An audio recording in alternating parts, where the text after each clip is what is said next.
Hey guys, welcome back to the channel, and today we're going to be talking about the brand new episode of Xmen 97 that dropped today on Disney+. It's episode 5. Just a quick thing, I know I've missed the last few episodes, but I did really enjoy them as well. Last week was a little bit of, a segue, kind of almost, I won't say filler, but kind of like Adventure of the Week episode. And now this week we are definitely back into the thick of things with the best episode yet. So before we dive into it, make sure you like this video and subscribe to the channel as we keep approaching 300 subscribers. Now let's dive into this episode of Xmen 97. The first big thing that really happens in the episode is that the UN is inviting Genosha to kind of become, part of it, part of the United Nations, which is huge considering how, the US and other military factions have kind of not been so nice to mutants, and Magneto's a little suspicious. He's like, I don't know if I'm buying this, but we'll go check it out. And the love story triangle really comes into focus in this episode between Magneto, Gambit, and Rogue. You get a lot of really fun, tense interactions between Gambit and Magneto, where Rogue's just kind of feeling like sick of both of them. She's like, all right, boys, let's compare staffs later, shall we? And it's a really fun but kind of like tense combination, and it's a really adult episode. Like, there's some like sexual undertones going on here that I was like, wow, this is supposed to be a kid's cartoon. I wonder how many kids are actually watching this, or if it's just people like my age and up watching this. I wonder if kids are actually watching Xmen 97. I'd be really curious about that. Madeline Pryor shows back up already, which is surprising to me. I didn't think we'd see her for a while, but she is now one of the leaders. She is on the council in Genosha, and she is joined by people like Emma Frost and Banshee, which I thought was really cool to see. And I don't think it's any coincidence, possibly, that Scott and Jean are having trouble, and all of a sudden Emma Frost is there. And we'll touch on that a little bit here later. And I have in big, bold capital letters hitting my notes here, Nightcrawler. Nightcrawler's my favorite X-Man, and he finally shows up in this episode. He's hanging out on Genosha. He kind of takes Rogue and Gambit around on a little bit of a city tour of his home, and just kind of has some fun with his friends that he hasn't seen in a while. And I loved seeing him. He's always been my favorite X-Man. Always. I love Nightcrawler, and I hope we dive even more into his character, possibly down the line, because we'll get into it, but the X-Men are going to possibly need some new members, so maybe Nightcrawler can fill one of those holes. Giggity.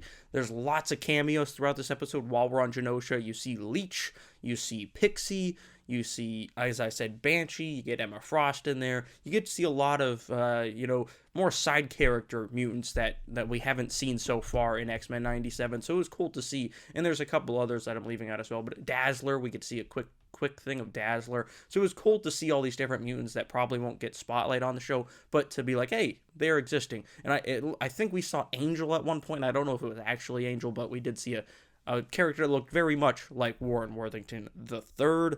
Scott and Jean, as I said, they're having lots of troubles because Scott's like mourning his son, of course, and thinking about Madeline, and Jean's kind of having her own thing and even makes out with Wolverine at one point in this episode. And then her and Scott are talking, and she kind of walks in on Scott having a emotional moment with Madeline, and then kind of yells at him a little bit. She's like, you probably don't even love me anymore, and they kind of get into it, and some great lines are delivered like, do you still love me, or am I just a fond memory, Cyclops says. And I thought it was kind of funny that Jean Grey was kind of getting on his ass about, hanging out with Madeline in his mind while she's out in the lake making out with Wolverine.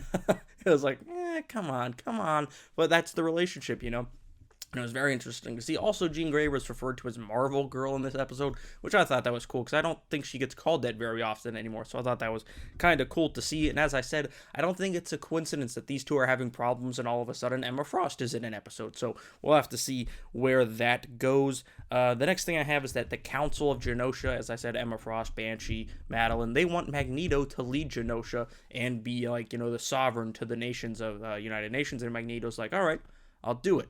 But there's one catch. I want Rogue to lead with me. And Rogue kind of, she tells Gambit about the relationship with Magneto, and then she agrees to do it. And Gambit's heartbroken. He says some things are deeper than skin. And she's like, not this. And Gambit leaves all heartbroken. And then Rogue shows up to the Hellfire, what I assume was the Hellfire Gala. At least it was similar to that. And does like this very sexual, romantic dance with Magneto right in front of Gambit, just rubbing it in his face, man. Rubbing it in his face. And you get some comfort for Madeline Pryor, a character that's usually not so comforting. And, they just, they are the king and queen of Genosha, and they're acting like it. And then Madeline Pryor steps outside where she sees Cable, her son. and she puts together that that's Nathan. She finally puts it together, as Cable was in the original series. They put it together that that's Nathan, but just as soon as she realizes it, he gets sucked away, and he's like, "I'm sorry, Mom," and she's like, "I'm sorry for what?" And then shit goes down. Something that starts blowing up buildings. A huge bomb goes off in the building, destroys the whole dance floor, the gala. And right before this, something's about to go down, because eagle-eyed viewers notice this.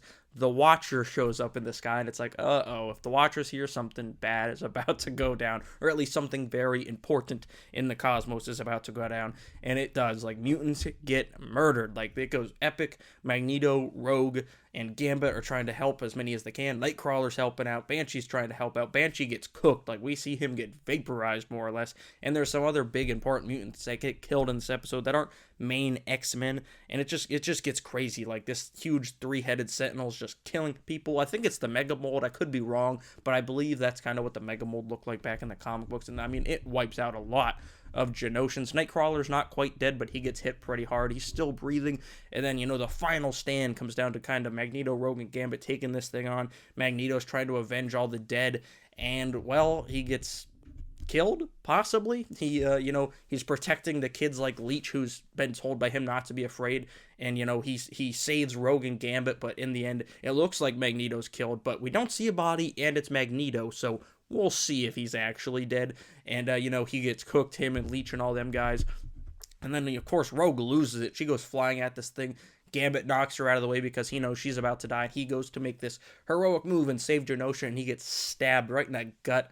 And then he uses his powers to take control of the Sentinel and blow it up, saving what's left of Genosha, but sacrificing himself in the end. While I don't think Magneto's dead, I do kind of think Gambit might be dead. And at the end, it's just so heartbreaking. Rogue's touching him with her hand, and she's like, "I can't feel you." And it's just so sad. She's crying. It's just heartbreaking. And as I said, this episode was huge, massive. It felt like a season finale. It felt like an Empire Strikes Back kind of feel. Magneto's possibly dead.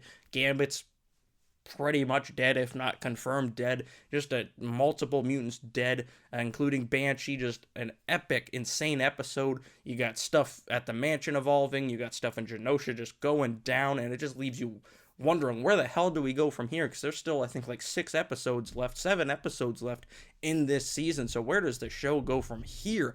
This show is insane. It's the best the MCU has been since Spider-Man No Way Home, for sure. It's easily the best episode of Disney Plus Marvel television we've ever seen. This episode is incredible. I could talk about it for an hour, but I won't do that. Let me know what you guys thought of X-Men 97 down in the comments below. Where do you think this season goes? Do you think Cable gets more involved? Do you think Storm and Forge get more involved? Where do you think all of this ends up leading to in this back half of the first season? Because this episode was insane. They heard all the people saying last week was filler, and they were like, "Oh yeah, watch this." So this episode was incredible. Definitely the best Marvel TV we've ever seen on Disney Plus. So let me know what you thought down in the comments. Make sure you subscribe to the channel and like the video, as we are getting so close to 300 subscribers. Thank you all for watching, and I'll see you guys right here next time.